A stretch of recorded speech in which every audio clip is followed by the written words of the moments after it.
আসসালামু আলাইকুম। কেমন আছেন সবাই? আজকে আমরা পাওয়ার বি এর কন্ডিশনাল ফরম্যাটিং কিভাবে কাজ করতে হয় খুব মজাদার একটা ট্রিক্স দেখব। আশা করি সাথে থাকবেন। তো আমাদের একটা ডেটাবেজ আছে, কন্ডিশনাল একটা যে এক্সেল এর ডেটাবেজ আছে। সেই ডেটাবেজ থেকে আমরা এখানে আমাদের সেলস রিপ্রেজেন্টেটিভ আছে, তারপরে আইটেম আছে, অর্থাৎ এই যে হেডার গুলো দেখতে পাচ্ছি অ্যাচিভমেন্ট টোটাল এবং কি টার্গেট, সেলস রিপ্রেজেন্টেটিভ, এই জিনিসগুলো আমাদের আছে।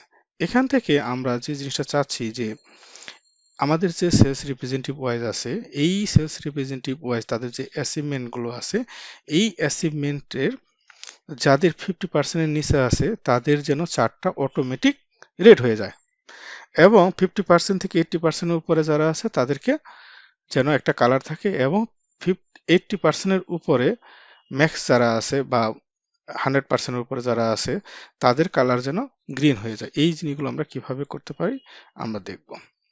তো আমরা এই ফাইলটাকে ক্লোজ করে দিচ্ছি। আমরা পাওয়ার বিআই যদি যাই, পাওয়ার বিআই যে ইনপুট ডেটা ফ্রম এক্সেল আমাদের যে ফাইলটা আছে সেই ফাইলটাকে আমরা এখান থেকে নিয়ে নিলাম, এবং কি এই ফাইলটা যখন আমাদের কম্পিউটারে লোড হবে, লোড হওয়ার পরে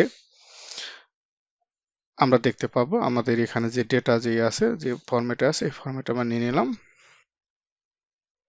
ওকে, আমাদের এখানে যে ডেটাটা আছে, আমাদের ডেটাগুলো জাস্ট একটু চেক করে নিতে হবে যে আমাদের ডেটা ফরম্যাটগুলো ঠিক আছে কি না। তো আমাদের ডেটা ফর্ম সবগুলো ঠিক আছে, আমরা ক্লোজ অ্যান্ড অ্যাপ্লাই দিলাম। আমাদের অটোমেটিক এখন এটাকে পাওয়ার বিআই এখন লোড হচ্ছে। পাওয়ার বিআই লোড হওয়ার পরে আমরা যে কাজটা দেখব যে এই ফাইলটা দিয়ে আমরা বিভিন্ন ধরনের চার্ট করি। তো আজকে আমাদের অবজেক্টিভ বা আমরা যে কাজটা করতে চাচ্ছি যে আমাদের কলাম চার্টের মাধ্যমে দেখতে চাচ্ছি ডেটাগুলোকে শো করতে, এবং ওখানে আমরা মান্থ ওয়াইজ যে সেস আছে সেই সেসটার যাদের 50% এর নিচে আছে তাদের যেন অটোমেটিক কালার হয়ে যায়। তো আমরা একটা কলাম চার্ট নিয়ে নিলাম। কলাম চার্টের মধ্যে আমরা এখানে এটাকে মাঝখানে নিয়ে আসি। এখানে ডেটা রিবনে আসার পরে আমরা ডেট হায়ারার্কিতে আসি। ডেট হায়ারার্কি অটোমেটিক পাওয়ার বিআই যে কাজটা করেছে, আমাদের যে ডেটটা ছিল, অর্থাৎ আমরা যে ডেটাতে দেখি এখানে ডেটাতে আসার পর আমাদের যে যে ডেট ফরম্যাটটা ছিল, এই ডেট ফরম্যাটটা এখানে ডে ওয়াইজ ছিল 1 2 3 4, যেমন জানুয়ারি 1 থেকে এরকম 1 2 3 4 5 এরকম ছিল। বাট পাওয়ার বিআই যে কাজটা করেছে সেটাকে এই ডেটটাকে এই টোটালি ইয়ার, মান্থ, কোয়ার্টার এবং ডেতে কনভার্ট করে নিয়েছে। আমরা মান্থ নিলাম এখানে। মান্থ নেওয়ার পরে আমাদের ডেটাগুলো মান্থে এখানে আমরা কি চাচ্ছি, আমরা অ্যাচিভমেন্টটা চাচ্ছি। তো মান্থ ওয়াইজ আমাদের অ্যাচিভমেন্টটা চলে আসলো, এবং কি আমরা যদি এখানে ডেটা লেভেলটাকে দিতে চাই যে আমাদের ডেটা লেভেলটাকে আমরা, অর্থাৎ এই যে ভিজুয়ালাইজেশন যে অপশনটা আছে, এই ভিজুয়ালাইজেশন অপশন থেকে আমাদের যদি এইখানে আমাদের ডেটা লেভেল যে অপশনটা আছে, এই ডেটা লেভেল অপশনটাকে যদি আমরা অন করে দিই, দেন আমাদের এখানে চলে আসে।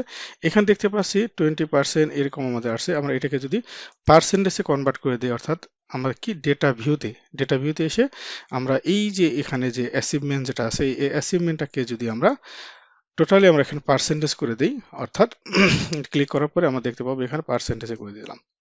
ওকে, এখন আমরা আবার যদি যেই রিপোর্ট ভিউতে আমাদের এরকম আসলো। এখন আমরা এখানে একটা স্লাইজার নিই। আমরা স্লাইজার জাস্ট হচ্ছে কি, আমরা সেলস রিপ্রেজেন্টেটিভ ওয়াইজ দেখতে চাচ্ছি। স্লাইজার ক্লিক করেছি, স্লাইজার ক্লিক করলাম কোথায়, আমরা এইখানে ক্লিক করলাম। এখানে ক্লিক করার পরে দেন আমরা স্লাইজার অপশন, এই স্লাইজার অপশনে আমরা চাচ্ছি যে সেলস রিপ্রেজেন্টেটিভ আমাদের যে হেডারটা ছিল, সেলস রিপ্রেজেন্টেটিভ যে হেডারটা, এই হেডার থেকে আমরা এটাকে যদি ক্লিক করে দেই, অর্থাৎ এই যে আমাদের স্লাইজার আছে, এই স্লাইজারটা ক্লিক থাকা অবস্থায় আমরা জাস্ট সেলস রিপ্রেজেন্টেটিভকে ক্লিক করে দিলাম। দেন আমাদের সেলস রিপ্রেজেন্টেটিভ নামগুলো আসলো। আমরা এটাকে একটু যদি মডিফাই করতে চাই, আমরা এখান থেকে বিভিন্নভাবে মডিফাই করতে পারি, এবং এই স্লাইজার সেটিং থেকে আমরা এটা ভার্টিক্যাল লিস্ট আছে, এটাকে যদি আমরা ড্রপ ডাউনে দেই এবং এটাকে যদি আমরা সিলেক্ট অল দিই, তাহলে আমাদের চলে আসলো।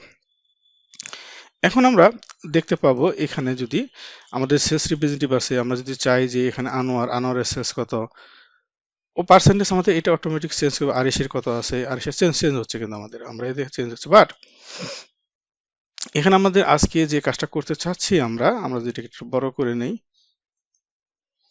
আমাদের এখানে প্রত্যেকটা আমরা যদি এখানে চেঞ্জ করতেছিলাম, প্রত্যেকটা জিনিসই আমাদের কি আছে, সেম কালার আছে, তাই না? এক কালার আছে প্রত্যেকটা চার্টে, আমাদের এই টোটাল চার্টের মধ্যে প্রত্যেকটা কালার আমার এক আছে। বাট আমরা চাচ্ছি এটাকে বিভিন্ন বিভিন্ন কালারে যেন হয়। তাহলে আমরা কি করব, এখানে ক্লিক রেখে আমরা এই যে ফরম্যাট ফর ভিজুয়াল যে অপশনটা আছে, অর্থাৎ এই ফরম্যাট ফর ভিজুয়াল আসবো। ভিজুয়াল আসার পর আমরা এখানে ক্লিক রেখে আমরা এই যে নিচে যে অপশনটা আছে কলামস, এই কলামসে আসবো। কলামসে আসার পরে আমরা ক্লিক করব। এখানে আমরা দেখেন এই যে বাই ডিফল্ট যে কালারটা আছে, এই ডিফল্ট কালারটাকে আমরা চেঞ্জ করব। ডিফল্ট কালার চেঞ্জ করে এখানে আমরা এফএক্সে ক্লিক করব। রোজ এবং মান্থ আমরা কি করব, ডেট, এই আমাদের কোনটা হবে, অ্যাচিভমেন্ট পার্সেন্টেজ। ঠিক আছে, এই সাম অফ অ্যাচিভমেন্ট পার্সেন্টেজ আমাদের ঠিক আছে কিনা এটাকে আমাদের এর উপরে কাজ করব আমরা এখন। যে ইফ ভ্যালু যদি 0% উপরে হয় এবং 0.5 অর্থাৎ 50% নিচে যদি হয়, তাহলে আমাদের এই কালারটা হবে রেড। দেন নিউ রুল, আমরা এখানে যদি হয় ইফ ভ্যালু যদি 0.5 এর উপরে হয় এবং এটাকে যদি 0.8 এর নিচে হয়, তাহলে কি হবে, এই কালারটা হবে আমাদের, যে কোনো আমরা একটা কালার এই কালারটা হবে। দেন আরেকটা আমরা দিতে যাচ্ছি, তাহলে এখানে যদি 0.8 থেকে আমরা যদি আরেকটা কালার দিতে চাই, 0.8 আমাদের এগুলো প্রত্যেকটা নাম্বার আছে কিনা নাম্বারগুলো সিলেক্ট করে দিতে হবে, কারণ নাম্বার সিলেক্ট না করে দিলে আমাদের হবে 0.8 থেকে আমাদের যদি 1% হয়, 100% হয়, বা আমাদের এখানে যদি ধরি আমরা হ্যাঁ 100% অর্থাৎ ওয়ান ওয়ান যেটা আছে, ওয়ানের নিচে যদি হয়, তাহলে আমাদের একটা কালার হবে, সেই কালারটা ধরলাম আমরা, এই কালারটা হবে। দেন আরেকটা নিউ রুল দিতে যাচ্ছি, যে আমাদের যদি নাম্বার 1%-এর উপরে হয়, 1%-এর উপরে যদি হয় প্রত্যেকটা, তাহলে আমাদের কি হবে, সেটাকে কালার হবে ম্যাক্স, যেটা হবে ম্যাক্স কালার হবে, যেটা ম্যাক্সিমাম, অর্থাৎ 100%-এর উপরে যতই আসবে সেইটার একটা কালার চাচ্ছি, সেই কালারটা চাচ্ছি আমরা গ্রিন, মোর কালার গ্রিন। ওকে, আমরা গ্রিনটা আসেনি, আমাদের মোর কালার। ওকে, এখন চলে আসছে। এখন আমরা যদি দেখি যে এইখানে দেখেন দুইটা কন্ডিশন, যে যতগুলো কন্ডিশন আছে নাম্বারগুলো ঠিক আছে কিনা, প্রত্যেকটা জিনিস ঠিক আছে কিনা, তারপরে হবে। এখন প্রত্যেকটারই আমাদের কন্ডিশনটা যদি আমরা বুঝতে চাই, যে ইফ ভ্যালু যদি হয় 0 থেকে 50%-এর নিচে, তাহলে হবে এই কালারটা। তারপরে পরেরটা আছে কি আমাদের 0.5 এর থেকে উপরে, is greater than equal to যদি হয় 50.5, দ্যাটস মিনস 50%, তাহলে হবে, এবং কি 80% এর নিচে যদি হয়, তাহলে হবে এই কালারটা, দেন হচ্ছে এই কালারটা। এবং কি আমরা আরেকটা বলছি, if value is greater than equal to যদি 0.8, দ্যাটস মিন 80% যদি হয়, এবং 1% এর মানে ওয়ান দ্যাটস মিনস 100% এর নিচে যদি হয়, তাহলে হবে এই কালারটা।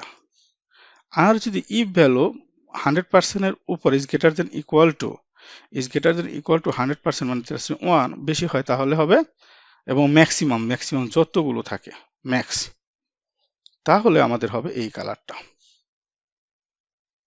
ওকে, আমাদের হয়ে গেল কাজটা, ওকে দিয়েছি।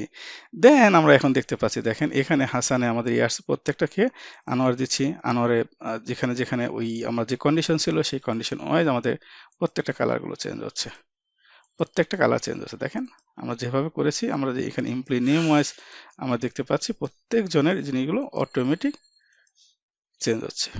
আশা করি লেকচারটা বুঝতে পেরেছেন। তো এইরকম নতুন নতুন ভিডিও বা নতুন নতুন জিনিস কাজ করছে, টিপস অ্যান্ড ট্রিক্স শেখার জন্য আমাদের যে কোর্সটি চলমান আছে, এই কোর্সটিতে আপনারা অ্যাডমিশন নিয়ে নেবেন। কারণ আমরা শুধু ভিজুয়ালাইজেশনই দেখাচ্ছি না, আমরা পাওয়ার কুইরিকে বেসিক টু অ্যাডভান্স দেখাচ্ছি, দেন আমরা পাওয়ার বিআই এর বেসিক টু অ্যাডভান্স দেখাচ্ছি। দুইটা কোর্সের কম্বিনেশন করে আমাদের এই কোর্সটিকে সাজানো হয়েছে। আশা করি আপনারা অনেক কিছু শিখতে পারবেন। আসসালামু আলাইকুম।